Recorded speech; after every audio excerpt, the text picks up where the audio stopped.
Look at your neighbor and tell them, this is not the season to panic. Tell somebody else what I can't control, I'm about to trust God with, because some of you walked in here carrying weights you were never built to lift, fighting battles you were never assigned to fight, and losing sleep over situations God never asked you to manage. Hear me now. Worry is not your assignment. Faith is. Family, we live in a world that teaches us to control everything, control the outcome, control the people, control the future. But let me tell you something that will set you free tonight. If you could control it, you wouldn't need God. Some of you are stressed because you're trying to play a role that belongs to heaven. You're anxious because you're holding on to things God is asking you to release. And today, this message is not about pretending everything is okay. It's about learning how to rest while God is working. This word is titled, Stop Worrying, Trust God with the Things You Cannot Control. And before we leave this place, your heart will be lighter. Your spirit will be stronger, and your faith will be louder than your fear. Let me tell you something that may disrupt your comfort, but will deliver your freedom. Worry has never fixed a single thing in your life. Not one problem, not one bill, not one broken relationship, not one diagnosis, not one delay. Worry has never healed a body, opened a door, or changed a heart. All it has ever done is exhaust you, distract you, and slowly drain the joy out of moments God meant for peace. Worry is loud, but it is powerless. It makes promises it can't keep, and yet we keep listening to it like it has authority. I came to tell you today, worry is not a solution. It is a signal. Worry is your soul waving a red flag saying, I'm trying to carry more than I was designed to hold. It is the internal alarm that goes off when you've crossed the line from responsibility into control, from faith into fear, from trust into torment. Worry shows up when your hands are gripping something so tightly that God can't get a hand in. And the danger isn't just that worry feels bad. The danger is that worry convinces you that it is productive. It makes you feel busy. It makes you feel involved. It makes you feel like you're doing something when in reality, you're just burning emotional energy with no return. Some of you are tired, not because you've been working too hard, but because you've been worrying too much. You've replayed conversations that already happened. You've imagined scenarios that haven't even arrived yet. You've lost sleep over things you don't have the power to change. And the enemy loves worry because worry keeps you occupied without moving you forward. It keeps your body present, but your mind in prison. You're sitting in the room, but your thoughts are pacing in fear. You're smiling on the outside, but your heart is running marathons on the inside. Worry pretends to be wisdom, but it's counterfeit. It disguises itself as preparation, but it never prepares anything except stress. It tells you, if you think about this long enough, you'll figure it out. But you've been thinking about it for months, maybe years, and nothing has changed except your peace. That's how you know worry is lying to you. If worry worked, you'd be free by now. If worry had power, you wouldn't still be stuck in the same mental loop, circling the same fears, asking the same questions, carrying the same weight. Hear me clearly. God never asked you to carry the outcome. He asked you to walk in obedience. He never told you to manage the future. He told you to trust him day by day. Worry shows up when you try to do God's job while neglecting your own. Your job is faith. God's job is provision. Your job is obedience. God's job is direction. Your job is prayer. God's job is results. And when you mix those roles up, confusion, anxiety, and frustration are guaranteed to follow. Worry is also a thief. It doesn't just steal peace, it steals presence. You miss moments because your mind is somewhere else. You miss laughter because your thoughts are calculating worst-case scenarios. You miss gratitude because your focus is locked on what might go wrong instead of what God has already done. Worry robs today to pay for a tomorrow that may never come. And even if tomorrow does bring challenges, worry didn't make you stronger for it. It just made you tired before you got there. But here's the good news. Because worry is a signal, it can become a turning point. Every time worry rises, it's an invitation to ask, what am I trying to control that belongs to God? It's a cue to shift from panic to prayer, from stress to surrender. Worry is the moment you pause and say, God, I can't fix this, and I'm done pretending that I can. And that confession is not weakness, it's worship, it's humility, it's alignment. God is not offended by your inability. He's offended by your refusal to trust. He already knows your limits. He designed you with them on purpose. And the moment you stop worrying is not the moment you stop caring. It's the moment you start trusting. Trust says, I will do what I can and I will release what I cannot. Trust says, I refuse to let fear dominate my thoughts. Trust says, God, you see what I see and you know what I don't. So when worry knocks, don't let it move in. Listen to it just long enough to hear the signal, then answer it with faith. Let worry remind you to pray. Let worry remind you to breathe. Let worry remind you to put the weight back into God's hands where it belongs. Because you were never created to live anxious, overwhelmed, and afraid. You were created to live anchored, confident, and at peace, knowing that the same God who brought you this far is more than capable of carrying you the rest of the way. Let me speak plainly to you, because this truth has to settle deep in your spirit. Control is an illusion. It feels real. It sounds responsible, and it looks mature, but at its core, it is one of the greatest deceptions we wrestle with. We tell ourselves that if we plan enough, manage enough, think enough, and anticipate enough, we can secure the outcome. But the truth is, you can do everything right and still watch life take a turn you never saw coming. That's not failure. That's reality. Control is something we chase to feel safe, not because it actually gives us power. We live in a culture that rewards control.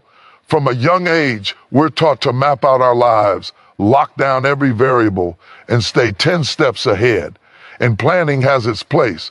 Discipline has its value. But somewhere along the way, planning turned into pressure, and pressure turned into panic.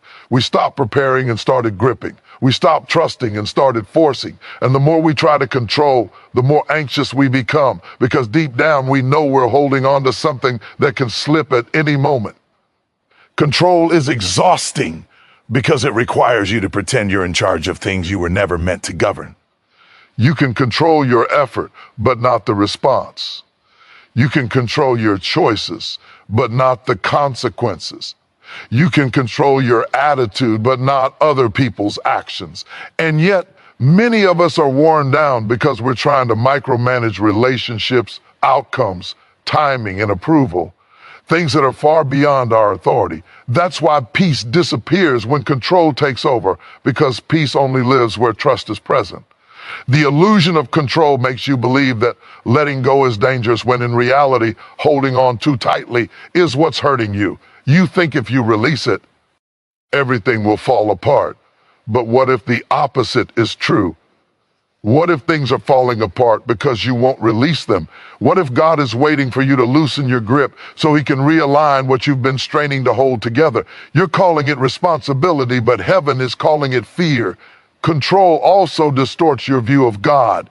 When you believe everything depends on you, prayer becomes optional and anxiety becomes constant.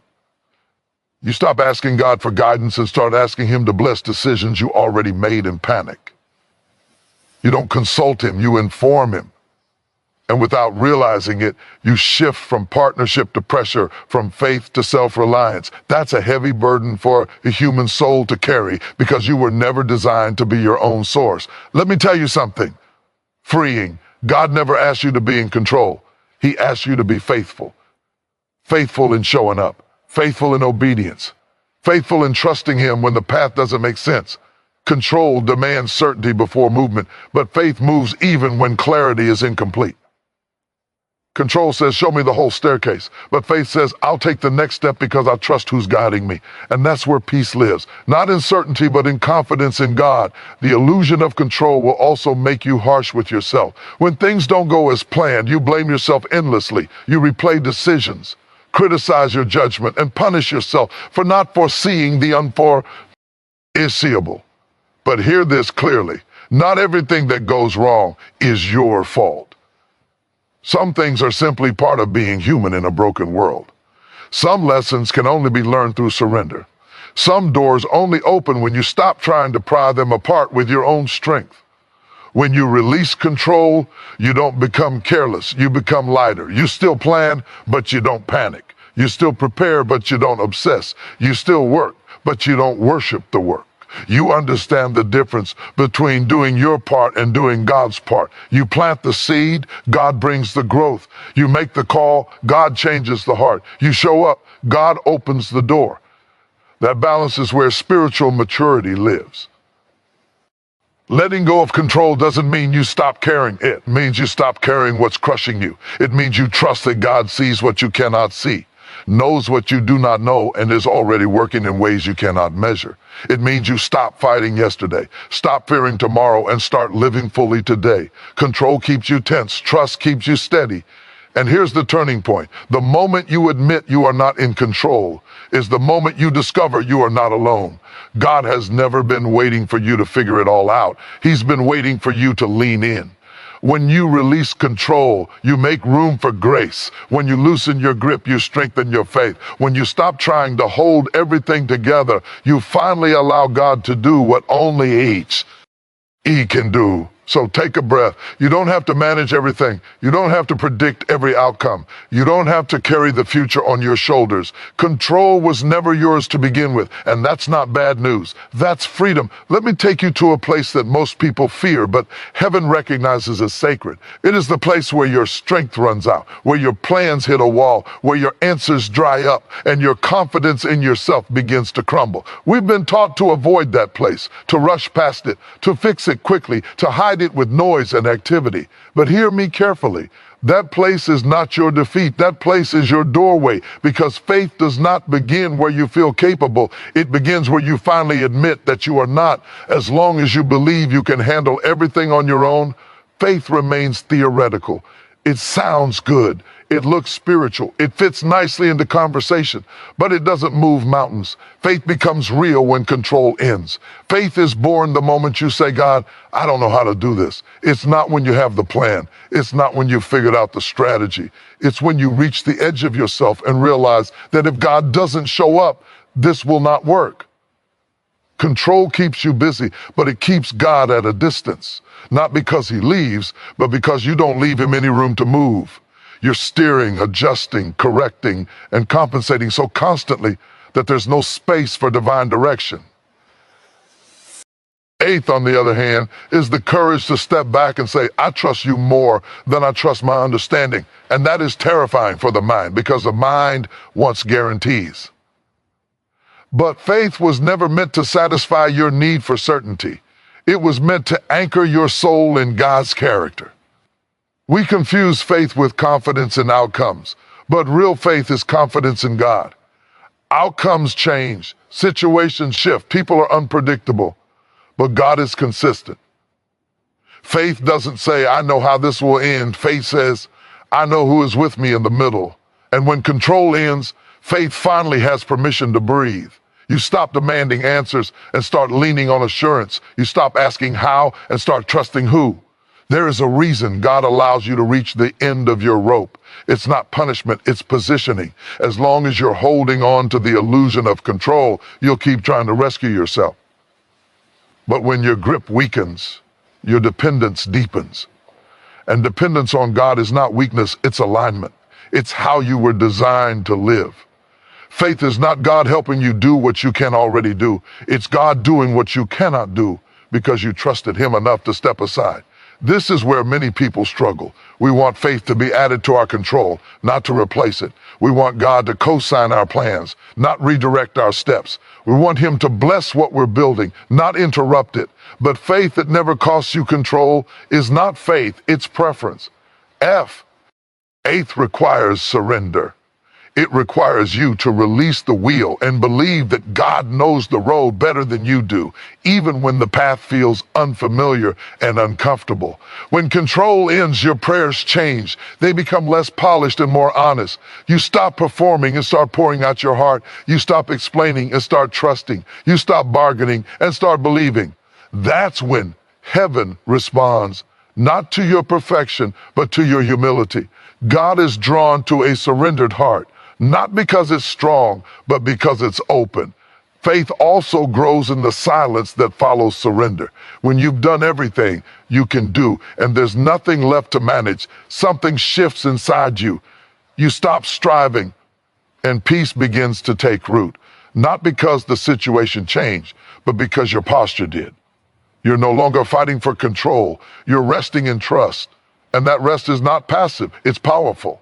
It's the kind of rest that says, even if I don't see it yet, I believe God is working. Ending control doesn't mean the fear disappears instantly. It means fear no longer leads. Faith doesn't remove uncertainty, it reorders authority. Uncertainty may still speak, but it doesn't decide. Doubt may still knock, but it doesn't move in. Faith takes the seat of leadership in your heart. And when faith leads, you can walk forward even when the path isn't clear because your confidence is no longer in yourself. It's in God. So if you're standing at the edge today, unsure of what's next, overwhelmed by what you cannot manage, hear this as an invitation, not a threat. This is where faith begins, not in your strength, not in your answers, not in your control, but in your surrender. And when you let go, you'll discover that God has been holding you the entire time. Let me tell you something that goes against everything your instincts have been screaming at you. God does his best work in the places you hate the most, the places where you feel stuck, the places where you feel helpless, the places where you've prayed the hardest and seen the least movement. You keep asking God to remove the limitation, but what if the limitation is the very place he intends to reveal his power? What if the thing you've been begging him to fix is the stage he's about to stand on?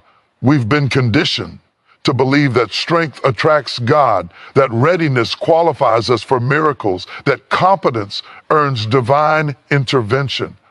But over and over again, God bypasses human strength and steps straight into human weakness, not because he enjoys watching you struggle, but because limitation is the one place where pride can't survive. It's the one place where you stop taking credit. It's the one place where you finally admit, if this changes, it won't be because of me. And that confession unlocks heaven.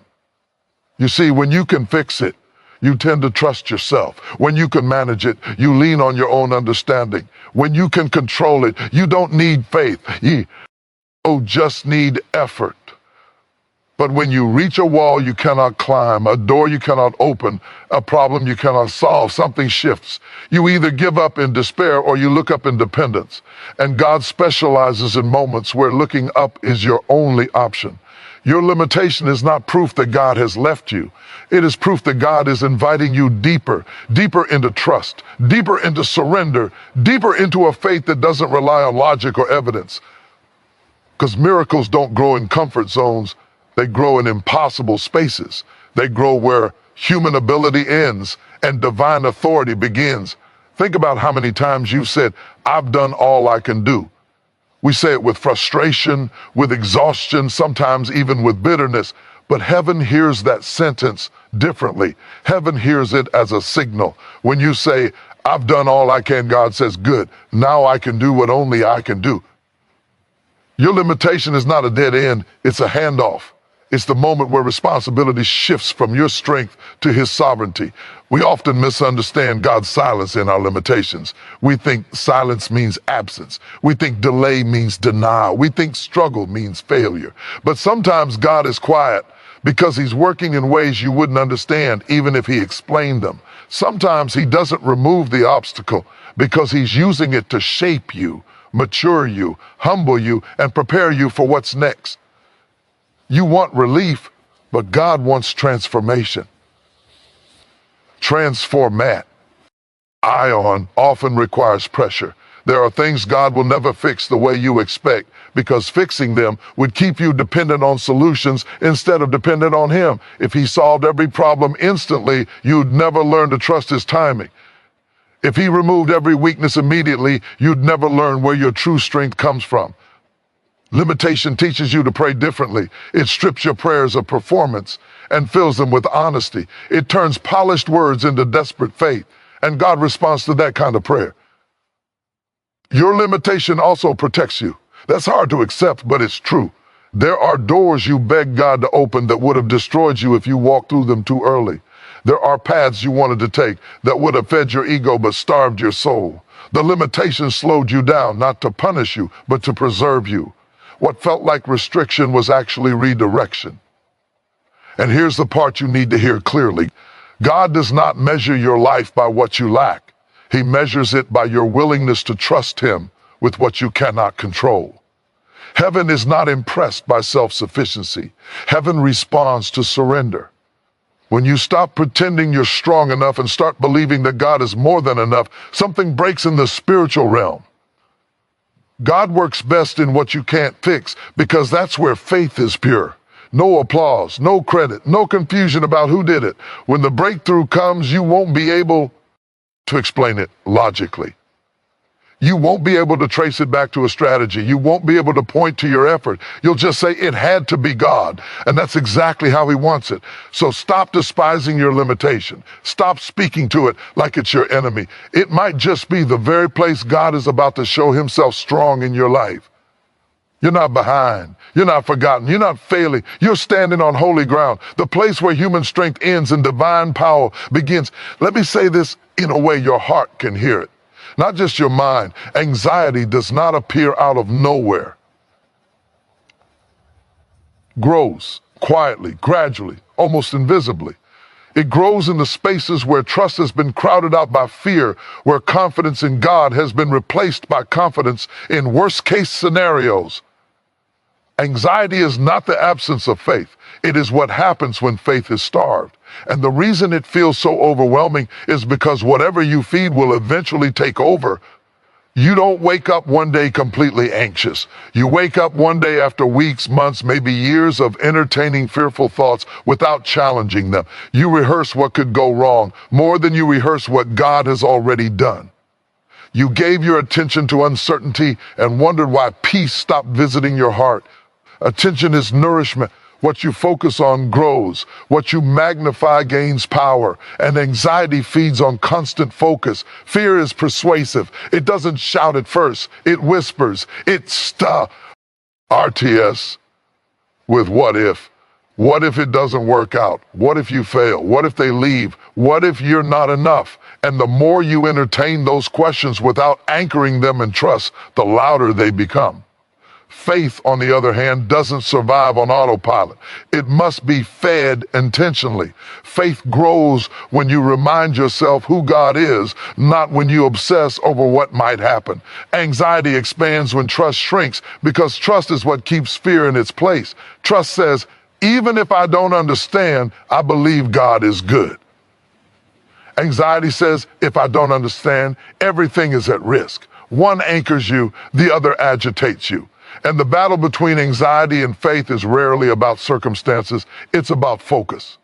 Two people can walk through the same situation. One walks in peace, the other in panic. The difference isn't the problem, it's where they place their trust.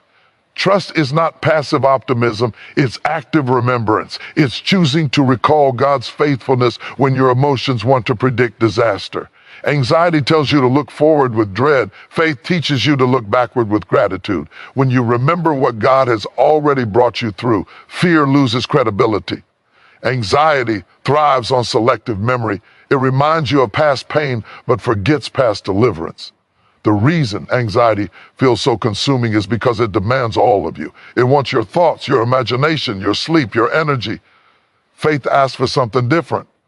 Faith asks for our surrender, not control, not constant analysis, just surrender. And surrender feels uncomfortable at first because anxiety gives the illusion of control. Worry makes you feel involved. Trust makes you feel exposed. But peace lives on the other side of that exposure.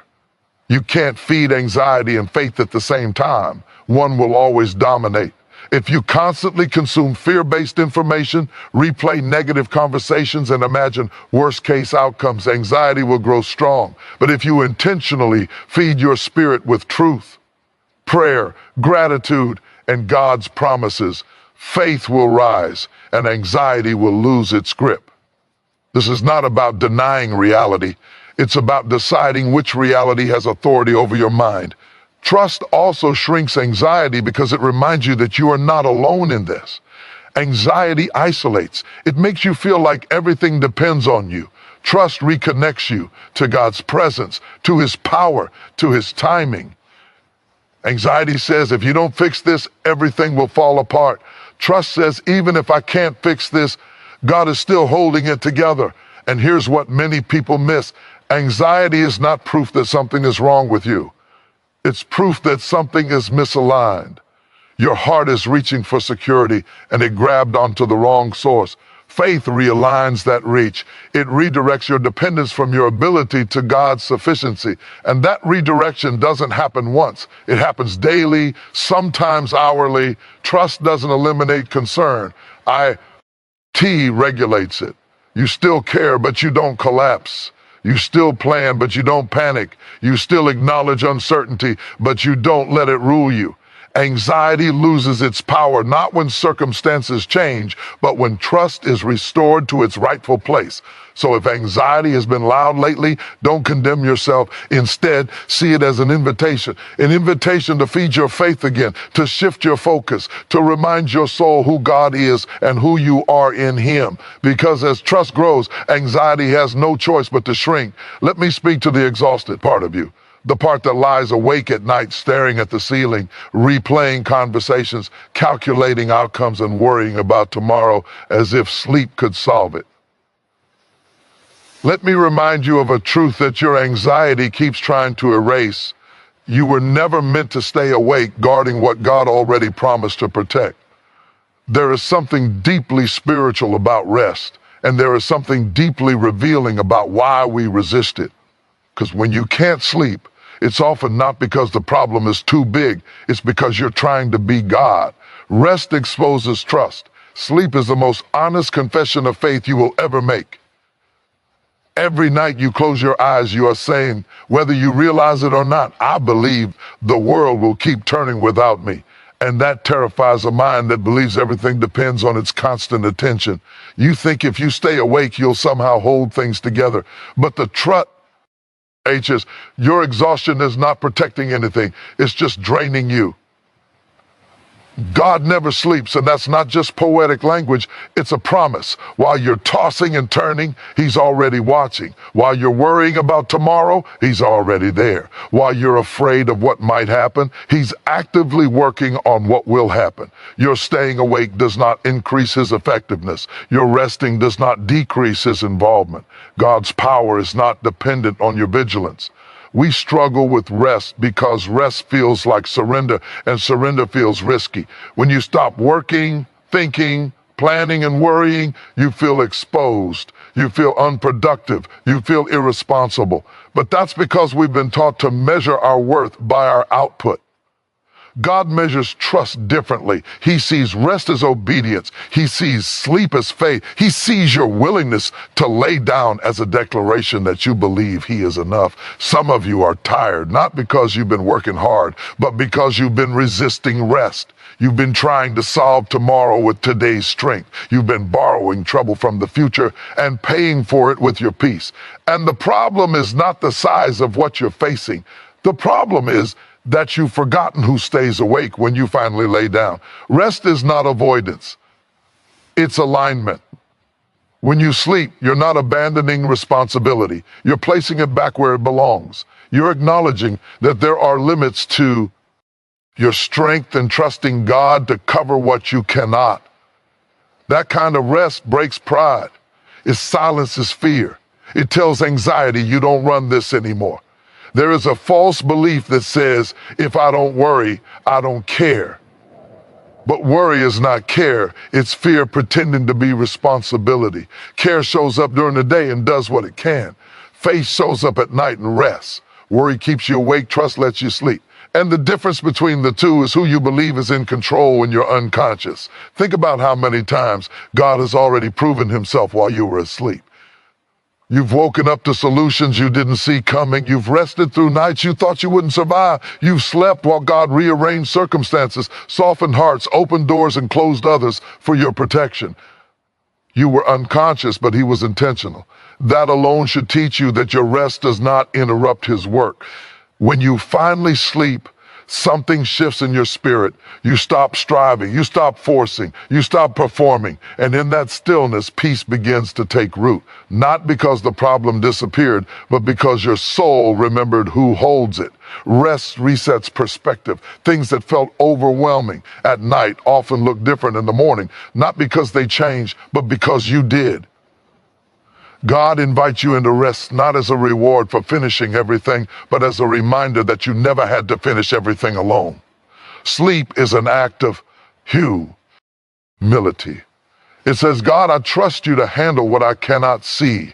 And that trust is powerful. It quiets the mind. It steadies the heart. It restores the body. So tonight, when you lay down, don't bring tomorrow into the bed with you. Don't carry conversations, deadlines, or fears under the covers. Lay them down where they belong. God is awake. He is alert. He is capable. You don't need to lose rest over something heaven is already watching. Close your eyes, take a breath, and let peace remind you of what faith already knows. While you sleep, God works. Let me correct a lie that has quietly shaped how many of us live. Surrender is not weakness. You've been taught, directly or indirectly, that letting go means you failed, that releasing control means you weren't strong enough, smart enough, or disciplined enough to handle it. But that belief has kept you fighting battles you were never meant to win by force. Surrender is not quitting. Surrender is choosing wisdom over ego, peace over pride, alignment over anxiety. Weakness avoids responsibility. Wisdom recognizes limits. There is a difference. Weakness runs from the problem. Wisdom brings the problem to God. Weakness collapses under pressure. Wisdom redistributes the weight. When you surrender, you are not saying, I don't care. You are saying, I know where this belongs. And that takes far more strength than pretending you can carry everything alone. The truth is, most of us don't struggle with surrender because we don't stick God. We struggle because we don't trust what happens to our identity when we let go. Control has become part of how we define ourselves. The fixer, the provider, the strong one, the dependable one. And surrender feels like threatening that image. But God is not interested in preserving a version of you that is slowly being crushed. He is interested in forming a version of you that is free. Surrender is wisdom because it recognizes reality. It acknowledges that you are human, finite, and limited, and that God is not. Wisdom knows when effort turns into obsession, when responsibility turns into burden, when commitment turns into self-destruction. Surrender is the moment you say, I've reached the edge of what I can do, and I refuse to pretend otherwise. That honesty is not failure. That honesty is clarity. We often confuse surrender with passivity, but surrender is deeply intentional. It is an active decision to trust God's ability over your anxiety. It is choosing obedience even when you don't have control. It is continuing to show up, pray, and walk forward without demanding certainty. Surrender does not mean you stop caring. It means you stop carrying what is poisoning your peace. Pride resists surrender because pride equates value with self-sufficiency. But humility understands something pride never will. Needing God is not embarrassing. It's essential. You were designed for dependence, not dominance. From the beginning, your life was meant to be lived in partnership with God, not independence from Him. Surrender restores that partnership. It puts you back in alignment with how you were created to function. Surrender also requires courage because it means releasing outcomes you deeply care about. It means trusting God with timing you don't understand, with people you can't control, with results you can't predict. That is not easy. It's vulnerable. It exposes fear. It forces you to face the truth that you don't have as much power as you thought you did. But on the other side of that vulnerability is relief. Relief from pretending, relief from striving, relief from the pressure of being your own savior. There is a peace that only comes after surrender, not before. You don't surrender because you feel peaceful. You feel peaceful because you surrendered. And that peace is not fragile. It doesn't depend on everything going right. It doesn't disappear when uncertainty shows up. It is rooted in trust, not circumstances. It's the peace of knowing that even if things don't unfold the way you hoped, you are not abandoned or unprotected. Surrender is wisdom because it frees your energy for what actually matters. When you stop fighting what you can't control, you gain strength for what you can. You become more present, more grounded, more discerning. You stop wasting emotional energy on endless what ifs and start investing it in faith, obedience, and growth. Surrender sharpens focus. It clears mental clutter. It simplifies life. And here's the PA. It changes everything. Surrender doesn't diminish you. It positions you. When you let go, you create space for God to move in ways you never could. You stop blocking divine intervention with human insistence. You stop crowding out grace with effort. You stop interfering with God's process because you're no longer demanding to control it. Surrender makes room. So don't let fear tell you that surrender means weakness. Fear lies. Surrender is strength under control. It is wisdom choosing trust over turmoil. It is faith refusing to be ruled by pride. And when you finally let go, you won't become less. You'll become lighter. And lighter is exactly how you were meant to live. Let me tell you something that might challenge the way you've been trying to survive life. Peace does not come from information. It comes from intimacy. You've been chasing clarity, answers, explanations, and guarantees, thinking that once you know enough, you'll finally feel secure. But the truth is, you can know everything and still be restless. You can understand the situation perfectly and still feel unsettled, because peace is not the reward of knowledge, it is the fruit of trust. We've been conditioned to believe that if we can just figure it out, we'll be okay. If we understand why it happened, how it will unfold, and what comes next, then our hearts will settle. But life doesn't work that way. There are seasons where answers are delayed, explanations are incomplete, and outcomes remain uncertain. And if your peace depends on knowing, you will always be vulnerable to anxiety, because knowledge has limits. Trust does not. Knowing gives you information. Trust gives you assurance. Information can change overnight. Assurance remains steady. You can wake up tomorrow and discover that everything you thought you knew is no longer accurate. But trust anchors you to something deeper than facts. It anchors you to God's character. Peace doesn't come from understanding the plan. It comes from knowing the planner. This is why some people walk through chaos with calm, while others fall apart in far less pressure. It's not because one knows more, it's because one trusts deeper. Peace is relational before it is situational. It's not about what you know, it's about who you know and how much you trust Him. When your confidence is in God, uncertainty loses its power to dominate your emotions. We often delay peace by telling ourselves, once I know what's going to happen, then I'll rest. But God never promised you full disclosure. He promised His presence. He promised to walk with you, not to explain everything to you. And presence does something information never can. It steadies you. You don't need to understand every step when you trust the one leading you. The need to know is rooted in fear. It's the mind's attempt to protect itself. But trust is rooted in faith. It's the heart's decision to believe that God is good, even when the path is unclear. Knowledge says, I'll trust when I see. Trust says, I'll walk even when I don't. And that kind of trust produces a peace that doesn't collapse under pressure. Think about how exhausting it is to constantly need answers. Your mind never rests. It's always analyzing, predicting, preparing. But trust quiets that noise. Trust says, I don't need to know everything to believe everything will be okay. Not because life will be easy, but because God will be faithful. Peace flows when you stop demanding certainty and start leaning into confidence in God. This doesn't mean you ignore wisdom or avoid understanding. It means you don't make understanding the condition for peace. You can gather information without worshiping it. You can seek counsel without surrendering your peace to it. You can plan responsibly without letting your soul be ruled by what you don't yet know.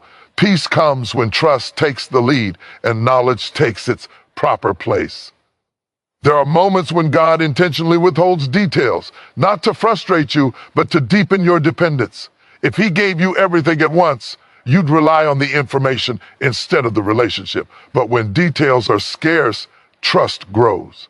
And that trust forms a peace that is not shaken by changing circumstances because it is rooted in something unchanging.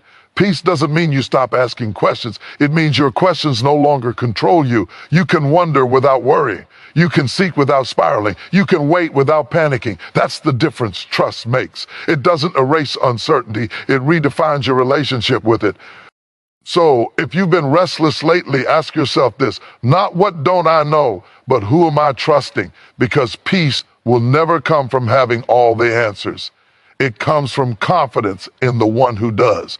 When you trust God more than you trust your understanding, peace stops being fragile and starts becoming firm. And that peace will carry you even when clarity is still on the way.